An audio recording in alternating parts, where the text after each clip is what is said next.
Hello and welcome. Um, we're going to make a duck call today. So we're going to start out with a blank, just a blank piece of turning material, and we'll kind of go from there, and I'll show you step by step how to do it.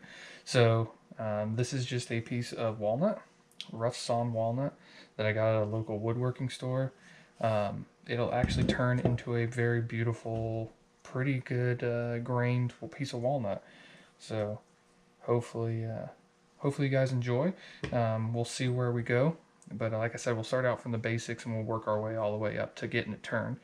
So we're also going to use a just brass band on it, and I think that this is unfinished. It'll finish up really nice. So first steps first, we got to saw our piece. This piece we're going to saw it at 3.5 inches. That'll give us a little bit of wiggle room to make sure the blank is all trued up and all that. All right, like I said, we're gonna start by making this 3.5 inches, and I already have a mark right here at 3.5, so we're gonna just kind of go back with that. I like to make two marks at 3.5, one on one side, one on the other. You don't have to be super precise at this point. We just need to be close, and then we'll make one big line, just like that.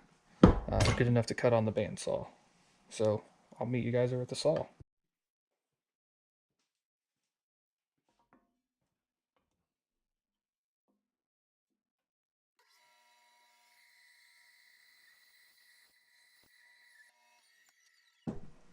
All right, so now we got our little 3.5 inch chunk off our full piece. We're gonna have to bore a 5/8 hole all the way through it. So that's what mandrels use. That's a typical duck call bore size. So we'll do that on the drill press. You don't have to have a drill press. You don't have to have a bandsaw. You could do that with a regular crosscut saw, pole saw, whatever you want to use. But it does make it a little easier. I do have access to one. It's the same as a drill press. You can do this by hand in a vise, but drill press does make it a little bit easier. So first we got to find center, and finding center, you can do old-fashioned way by crossing both corners, or you can go ahead and do a center finding jig, gauge, whatever you want to call it. Now, Rocklers, I got this one at Rocklers if you have one near you. They also sell them on Amazon. They're a couple bucks. They're pretty nice to have just in case you have weird shaped blanks. Sometimes this makes it a little easier to find the center than just, crossing corners or something like that. Alright, so we're going to use our little center finder gauge here, and we'll put this in here. Carpenter pencil, you can make it work, but they're a little fat to fit in there. I would recommend a mechanical pencil if you have one, or a pen. You want something small enough to fit inside here and get close as you can to that line. So get you a good scratch point. Go to the other side. Alright, and as you can see, X marks the spot on our blank there.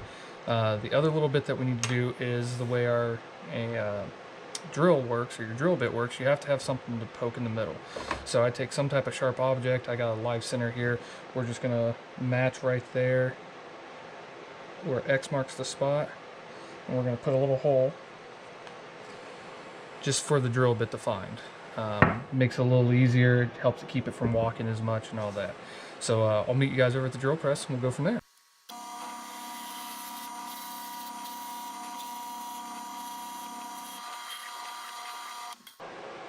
Alright, so finished drilling out the hole. We bored it.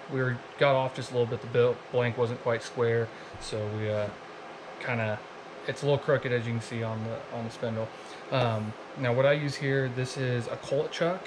You can get them on Amazon. You can get them through Grizzly, Rocklers, Woodcraft, whatever you have around you.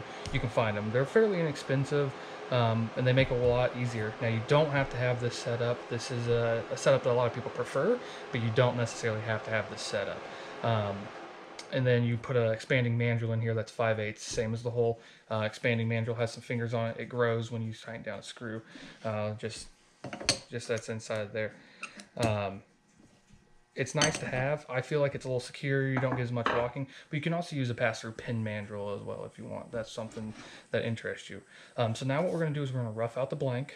I'll zoom you guys in. I'm sure you don't want to see my face doing this, but you always want to remember you need PPE for this.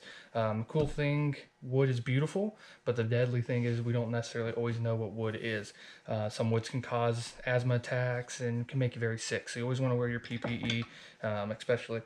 This is an RZ mask.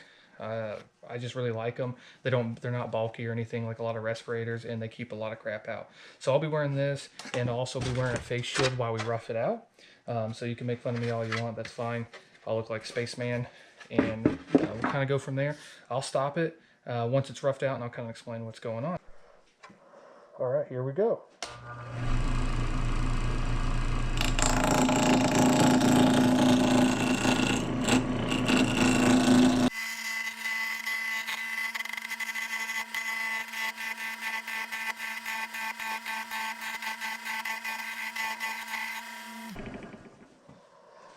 All right, so we can kind of take a look and you can kind of see it's rounding out. You can see where it's misshaped, so not all the sides are the same. You're almost round here, square here. That's a common thing. I'm using a carbide cutter. This is a square. It's a little takes a good chunk out of these. These are a lot of fun. But you can kind of start seeing the beautiful grain coming through. So we're going to get to where it's 100% round. Makes it a lot better, makes it easier to work with, and we'll go from there.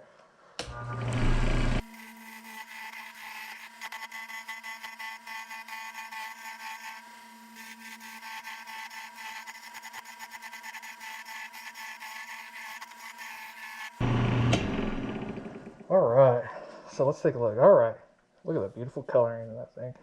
So we can see we're almost there. We're almost round. We're getting there. I think this is going to be a really pretty call when it's done. So let's keep going. It's always nice to stop and periodically check your work.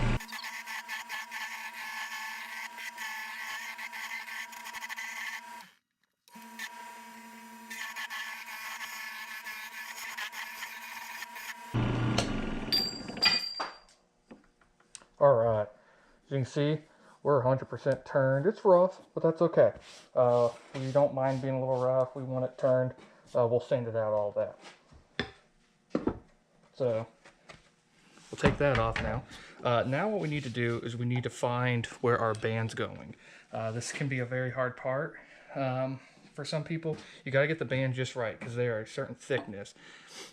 So it's easiest to do is find your area. So we want the band to go on this end because it'll be easiest to turn. And we're going to mark our top here. We're going to put a dot right there. And then what we'll do is we're going to take our pencil. This is just a carpenter's pencil. We'll lay it on here and we'll rotate it around. That'll give us a line to work from. Doesn't have to be 100% perfect, but it's going to be close. So we'll start working from there. We'll taper that shoulder down and we'll work from that. Should be able to see our little line right there. What we're going to use for that is you can use a roughing gouge. You can use some stuff. I like skews because I can make a skew go straight by angling it, and that just gives me a little bit of a easier to go. The carbides are nice. They cut a little too fast for me though to do some of this more delicate work.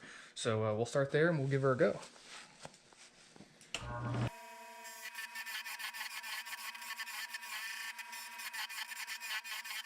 So you can see I've worked right up to the line, but I didn't go past that line just because my band fits in there pretty well. And that gives me a little bit of extra room here on the end. I can taper that in. I can true up this end of the block.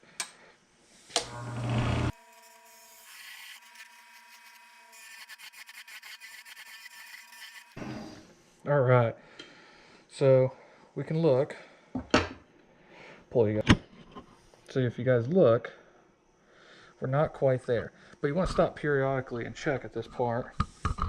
Because you don't want to go too far when you're doing this. You want your band to be nice and tight. If you go too far, you know, you're going to have a loose band. It could fall off. It just looks a little shoddy. So you definitely want to keep it tight and high on that one. So you can look. Now, we're pretty even all the way around on that once we taper that in. I like to put a little bit more bevel on the inside of that. It just looks nicer, and we'll kind of open it up a little bit just to give it kind of an easier lining bit. But we'll get there.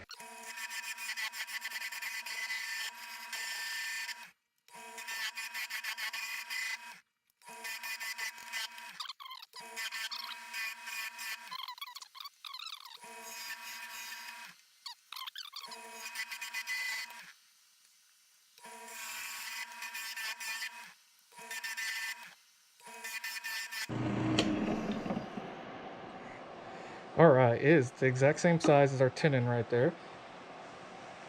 Like, it looks like it gives us plenty of room. So we just need to go a little bit further. Since they're the same size, you just need to go the thickness of that band pretty much. A little bit more, you're okay. You can make up a room with it with a little bit of glue. But for the most part, you want to try to keep it as tight as possible. I like when I don't have to put very much glue on them. They're tight. It just makes it a little bit easier on me. A little bit nicer, I think, too. Just a nicer fit and finish all together. But we'll keep going.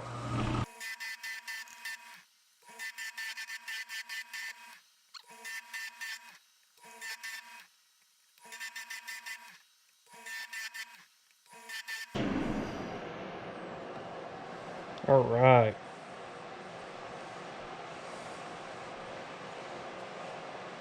See, that's a good tight fit. It takes a little bit of it to work off, but that's good. I like that. It's a nice fit on it. It flush with the end of, you're flush with your end there, which makes it nice. You can kind of see there's a little bit of gap, but once you sand the wood down and everything, that'll go away. It's just kind of the trueness of the wood, honestly. So we'll kind of go from there. Now, the big thing you need to do with this before you go any further, you need to finish out your end here, and you also need to add a glue groove or a couple glue grooves. And what that does is that gives it the glue somewhere to kind of go. You can use a parting tool, which you get in most kits. It's just a little triangle. You can kind of see it'll make a little tiny groove. Or what I've been using lately I like is I got a carbide tool. That's a triangle, and I like that. It's a little thicker. It gives the glue a little bit more place to kind of go into.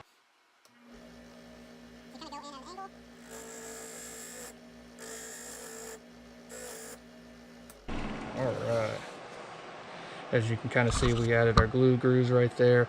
That'll just give the glue some place to kind of hold on to. You can kind of see we are just kind of flat. So in that kit, you get a round cutter, and that's nice for kind of making it tapered in. I like it. I just think it's a nice little touch.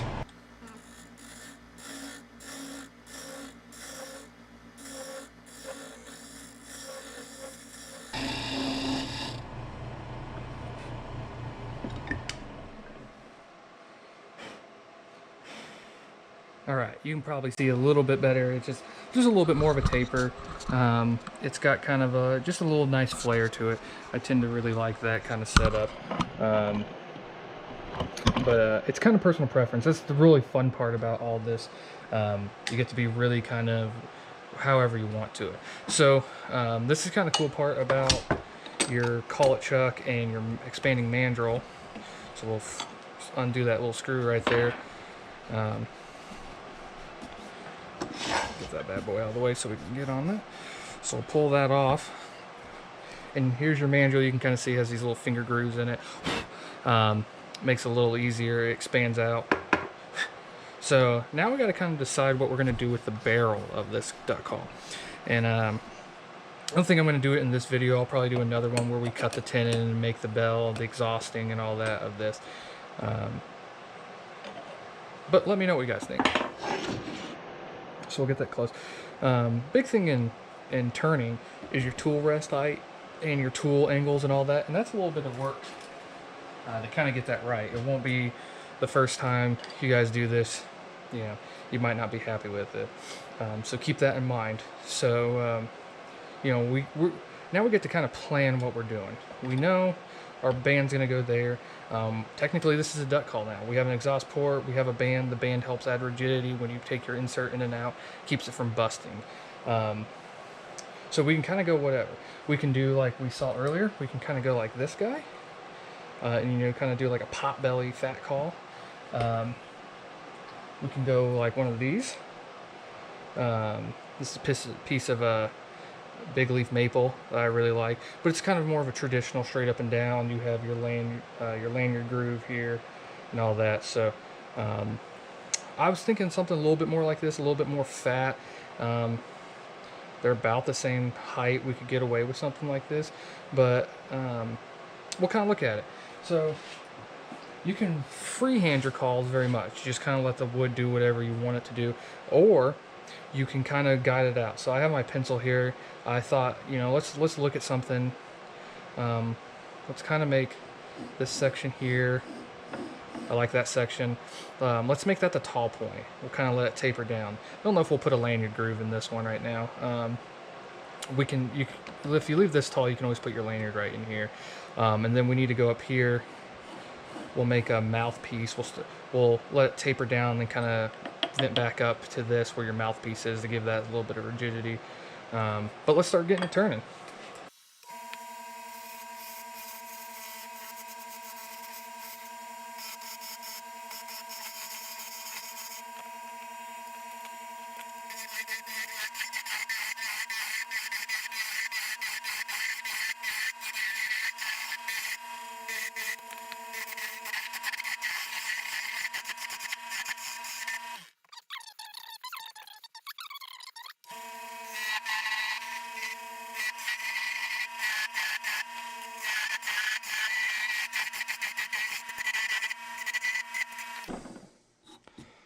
Alright, so there you can kind of see we left our big end, kind of give it that more traditional kind of call look, which I really like. So now we have our mouthpiece in. This needs to be tapered in just a little bit more, and I think we need to make it a little more taper up to it to kind of give it that look that I'm going for. But now we can work on our bell end over here. We're going to use our round over here, and we're just going to kind of flare it out just a little bit to give it.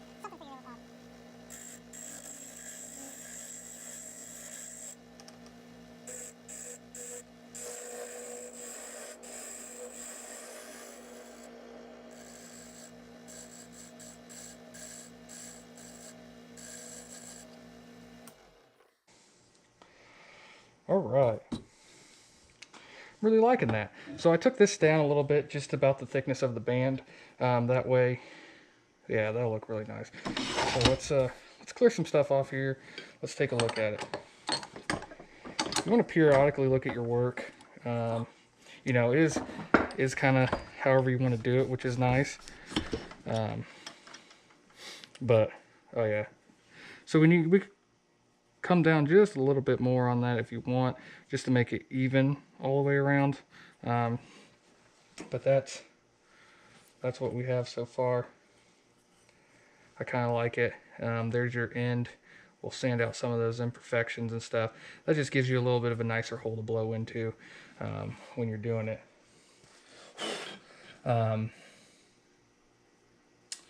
You know, from there, we'll go into sanding. We'll do a quick sand on it real fast, see where we're at, and we'll take it from that step. All right. See if you guys can see that a little bit better. So you can see we took out a majority of the big scratches, your tool marks and stuff up here, and you just look how beautiful that grain is. For a pretty cheap piece of lumber that you got at a local store, that's pretty decent looking grade wood. I feel like, you know, the whole stick was $3. I can get a couple calls out of it. I think that's a lot. So I'll probably finish sanding and I'll bring you guys back. All right, so back a couple minutes later, pretty dusty as you can see. So we took it up to 400 grit. As you can see, there's a lot of color in this, a lot of beautiful grain. Walnuts is one of my favorite woods. I don't know if you guys can tell on the camera, and maybe you can, maybe you can't. I trimmed up the end a little bit. I didn't like how the way that tapered, so I ended up liking this a little bit better. It's still a little bit short, but that's why we made the blank a little longer. It just makes it that much easier later on to do some stuff. So, like I said, as you can see where we're at, it's looking nice. I sanded all this, but I don't normally sand where the band goes. Some people like to do that, some people don't. My personal preference is I don't. I like it to be there so when you glue it, it's a little bit better. So what I usually do here is I'll take some linseed oil or something to wet it. Let me find a rag real fast. We'll wet it and we'll kind of go from there, and I'll show you why. So if you're using linseed oil, there is a pretty good chance that it could spontaneously combust. So you definitely want to lay these out and let them dry. Once it turns kind of crusty and all that, that's usually when they're good to go and safe to throw away. I've never seen it, but I've heard a lot of people talk about it, so just be safe. So there we go. Linseed oil is one of my favorite finishes altogether. Linseed does add a protective value to it as well. Look at this. Look how beautiful this green is. I don't try to get too much on where the band goes, just so the glue adheres a little bit better. Oh yeah. I don't know. Let's wipe that down just a little bit. Gives it just this really nice, rich look. Look at that. That's just gorgeous. So now we're going to take our rag, we're going to let that dry out over here a little bit, just in case we don't want any flames happening here. So what I usually do at this point is I like to almost wet sand with that.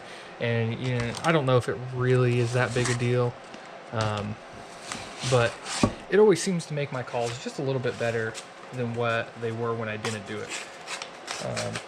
So this is a piece of 600 grit. I'm going to hit it with that, and I might take it all the way up as far as I can, but we'll see. What this usually does is it raises the grain a little bit. All right, so we're going to wipe this down real fast, get any kind of dust, debris, gross, gritty, nasty out of there. I'm going to take another piece of my paper towel.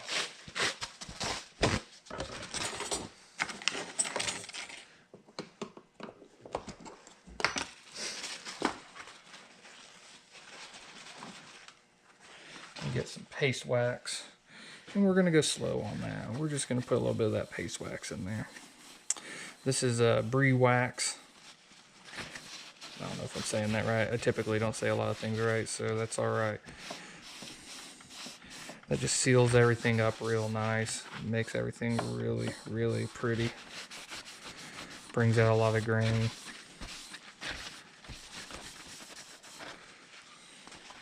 So we're going to hit this, and we're going to do that a little bit.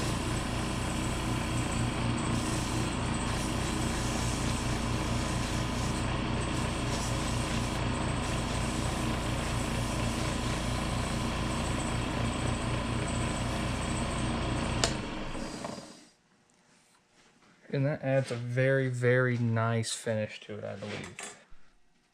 All right, so now we're going to put the band on. We're going to actually secure the band to the duck call. And that's our beautiful, beautiful walnut that we did. Look at that. Very nice grain. And this is what it started out as. So you can kind of see something that most people would see as ugly and useless. We can really turn into a duck call. I mean, this is 100% from scratch, which is really cool. So the big thing you want to do is I usually take a little piece of 120 or something and scrap piece or whatever, just enough just to give it some bite. I'll put a little bit on the inside. Just some scratches on the inside, something for the glue to hold on to.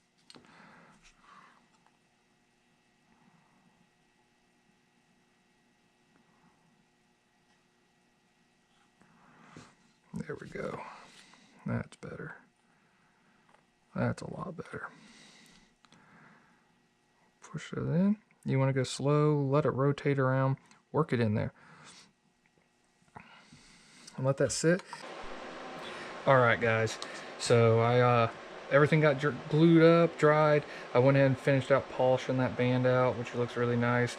Maybe another video I can go through that and show you guys, but look at that beautiful, beautiful call.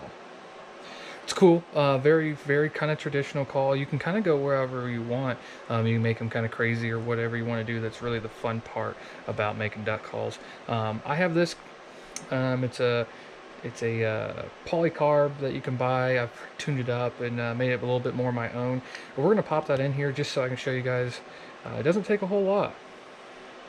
We could end it right there, but I think I'm going to do another part to this video where we make its own tenon and an exhaust bell and all that. I think this call deserves that. I think it's a beautiful call. But I wanted to do that real quick and kind of show you. I'm not a professional caller. Barely can make ducks come to me anyway, so we'll kind of go from here.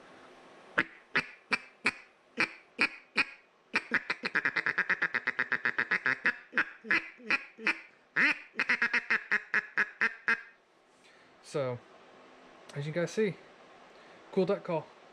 Hope you guys enjoyed the video. Hope you really enjoyed it. Maybe it inspires you to do something. Like I said, we'll probably do another part to this, and hope to see you guys next time. Thanks.